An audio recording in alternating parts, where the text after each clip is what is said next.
Perkenalkan teman-teman, nama saya Rizal Rizky Mausya. Hari ini saya akan mempresentasikan mengenai perkembangan terkini riset elektroda superkapasitor untuk material penyimpan energi. Superkapasitor memiliki keunggulan berupa cycle stability yang tinggi, sehingga dia bisa digunakan hingga ribuan bahkan ratusan ribu siklus, dibandingkan dengan baterai yang setelah digunakan beberapa ribu siklus dapat mulai penuh performa yang signifikan. Maka itu normal bagi kita untuk mengganti baterai HP maupun laptop ketika sudah memasuki cycle sampai ratusan ribu, sampai ribuan. Lalu power density yang tinggi, sehingga superkapasitor ini sangat menarik untuk diaplikasikan pada mobil listrik. Karena mobil listrik membutuhkan daya yang sangat besar dalam waktu yang sangat singkat. Lalu fast charging. Siapa sih yang tidak ingin memiliki perangkat yang dapat di-charge dengan cepat? Superkapasitor adalah jawabannya. Namun, terlepas akan kelebihannya, superkapasitor memiliki suatu kekurangan, yaitu memiliki energi density yang rendah.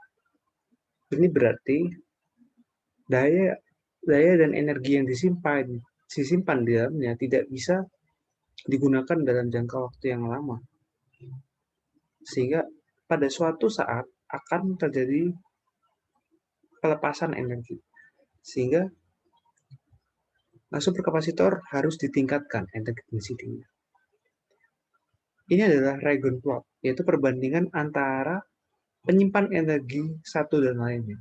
Bisa kita lihat superkapasitor berada di tengah-tengah antara kapasitor dan baterai. Namun, untuk posisi power density dan energy density terbesar masih dipegang oleh combustion engine dan gas turbine. Mengingat energi yang dihasilkan sangat besar. Meskipun begitu, efisiensinya lebih kecil daripada energi listrik. Nah, berarti perlu dicari cara untuk menaikkan densitas superkapasitor, densitas energi. Maka sebenarnya kita bisa menggunakan dua cara, yaitu meningkatkan densitas energi dari elektroda maupun dari elektrolit. Namun pada presentasi kali ini akan dibahas mengenai cara untuk meningkatkan densitas energi dari elektroda. Elektroda yang dibutuhkan adalah elektroda yang memiliki konduktivitas yang tinggi, kestabilan temperatur yang baik, kestabilan kimia yang baik, inert, luas permukaan spesifik yang tinggi, tahan terhadap korosi, ramah lingkungan, berbiaya rendah, dan energi density yang tinggi. Saya highlight berarti karena ini masih perlu ditingkatkan. Pada penelitiannya, peneliti meneliti mengenai mangan vanadat dan digabung dengan grafen. Di sini mangan vanadat ditumbuhkan pada substrat grafen. Mengapa? Karena grafen memiliki luas spesifik yang tinggi. Luas spesifik yang tinggi berarti luas permukaan spesifik yang tinggi berarti banyak muatan yang bisa disimpan di dalamnya. Lalu dilakukan proses sulfotermal untuk membuat lapisan mangan vanadat di atasnya. Lalu dilakukan splitting. Splitting ini berarti dibentuk struktur seperti sabuk nanobel. Ini bisa meningkatkan konduktivitas dari mangan vanadat dan secara signifikan meningkatkan densitas energinya. Lalu ada lagi penelitian mengenai nikel kobalt oksida dan molybden oksida yang dideposisi secara atomic layer deposition. Di sini dilakukan proses hidrotermal untuk menumbuhkan struktur nikel kobalt oksida dan molybden oksida pada nickel form dan didapatkan struktur yang memiliki densitas energi yang tinggi. Selain itu ada juga penelitian mengenai nikel kobalt fosfida digabung dengan kobalt sulfida. Ini dibentuk suatu struktur nano array pada foam nikel. Karena berbagai penelitian ini berusaha untuk mencari bagaimana untuk meningkatkan luas permukaan spesifik. Luas permukaan spesifik yang akan berdampak pada naiknya densitas energi, karena lebih banyak muatan yang bisa diserap ketika dilakukan proses charging. Dan kita bisa lihat di sini strukturnya dibuat mirip seperti rangka. Struktur seperti ini memiliki keuntungan karena ada bagian shell dan core. Bagian shell berupa nickel foam, maksud saya berupa nickel, cobalt, dan NF, dan dilakukan fosforisasi untuk menjadi nickel cobalt phosphida dan COS dan NF, nickel foam. Di sini juga bila dilihat secara struktur mikronya terlihat seperti tree-like structure. Ini memiliki struktur luas permukaan yang lebih tinggi. Lalu ada elektroda carbon cloud supported mangan oksida dan kobalt hidroksida. Di sini berarti dilakukan pertumbuhan mangan hidroksida dan kobalt hidroksida pada substrat carbon cloud. Sehingga carbon cloud dipilih di sini karena memiliki luas permukaan spesifik yang tinggi. Dan mangan hidroksida dan kobalt hidroksida memiliki kapasitansi spesifik yang tinggi. Ketika dua material ini digabungkan akan membuat elektroda yang memiliki performa yang baik. Lalu ada juga mangan oksida dengan karbon nanotubes. Tidak jarang memang logam transisi oksida digabungkan dengan material karbon. Pada penelitian kali ini dilakukan preparasi komposit pada substrat stainless steel. Dilakukan proses anodisasi dan chemical vapor deposition untuk menumbuhkan karbon nanotubes di atas substrat stainless steel. Lalu dilakukan heat treatment dan ditambah dengan prekursor KMnO4 untuk menghasilkan struktur komposit tersebut. Dengan adanya struktur karbon nanotube ini bisa meningkatkan luas permukaan spesifik.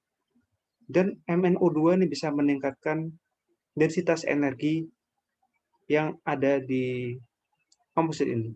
Karena meskipun karbon nanotube memiliki luas permukaan spesifik yang tinggi, namun memiliki kekurangan, yaitu kapasitansi spesifiknya yang rendah. Sehingga dilakukan komposit dengan mangan oksida agar tercapai performa superkapasitor yang tinggi. Elektroda OCS, NiCO, LDH, Ni. Ini berarti menggunakan bahan baku dari apel busuk. Apel busuk dilakukan suatu proses freeze drying dan kalsinasi dengan atmosfer air, lalu ditreated dengan H3PO4 sehingga menjadi prekursor untuk OCS, Organic Carbon Sponge. Lalu dilakukan deposisi pada struktur LDH NiCO, layer double hidroksida. Di sini layer double hidroksida memiliki struktur yang mirip seperti yang tadi, mirip dengan network, memiliki core dan shell, sehingga dapat meningkatkan luas permukaan spesifik.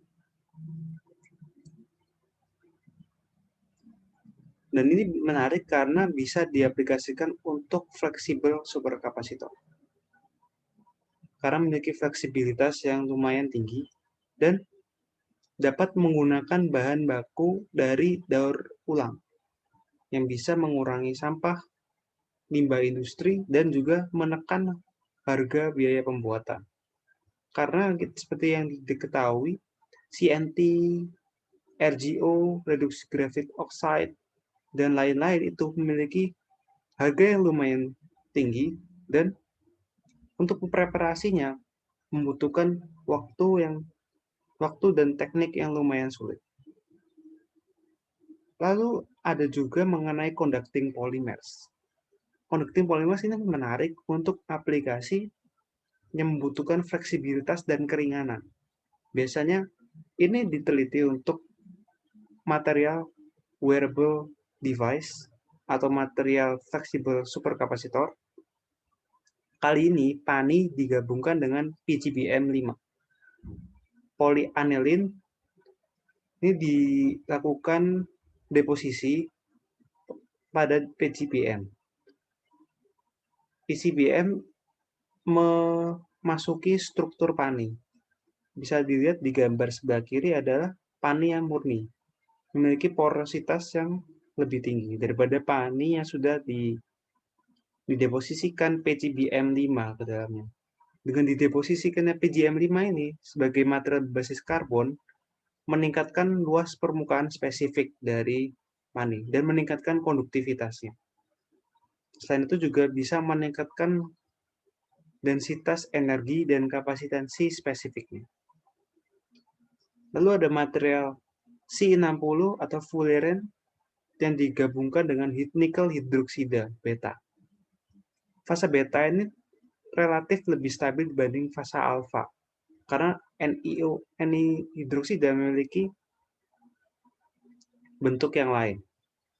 Lalu ternyata setelah dihitung, material ini memiliki densitas energi dan densitas daya tertinggi di antara material lainnya. Hal ini bisa diketahui karena material ini tanpa menggunakan binder material dalam pembuatannya. Binder material ini dapat memblok pori-pori yang ada di permukaan elektroda. Karena kebanyakan material elektroda dipersiapkan dengan binder material. Pada penelitian kali ini, binder material dihilangkan. Lalu untuk perbandingan sifat elektrokimianya seperti berikut, kita bisa lihat material elektroda C60 beta NiOH2 memiliki densitas daya dan densitas energi tertinggi. Untuk kapasitansi spesifik tertinggi ada di PANI dan PCBM 5. Dan untuk retensi kapasitansi tertinggi ada di NiCO2O4 dan MOO2. Ini adalah ragon plot dari berbagai material elektroda. Yang kita usahakan adalah untuk mencari material di kanan atas. Dan kita bisa lihat C60 beta NiOH2 nanorods memiliki energi densitas dan densitas daya tertinggi dibandingkan dengan kelompok logam transisi dan logam transisi NiCO2O4 serta material conducting polymers yang berada di sini. Kesimpulannya, material elektroda superkapasitor dapat dikategorikan menjadi material berbasis karbon, conducting polymers, dan logam transisi.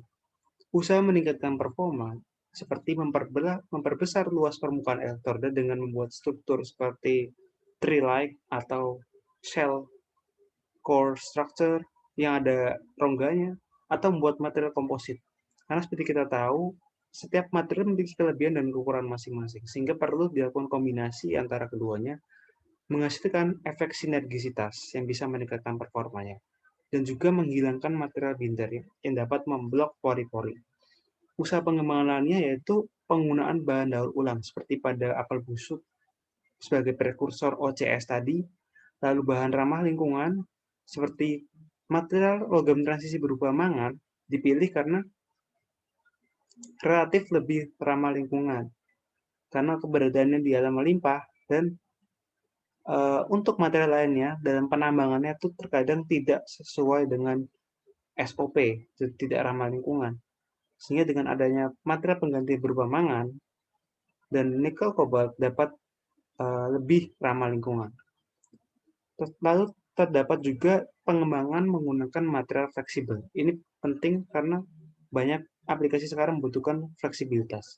Lalu material komposit berbasis C60 dan beta NiO2 memiliki densitas daya dan energi yang terbesar. Sekian dari saya presentasinya. Wassalamualaikum warahmatullahi wabarakatuh.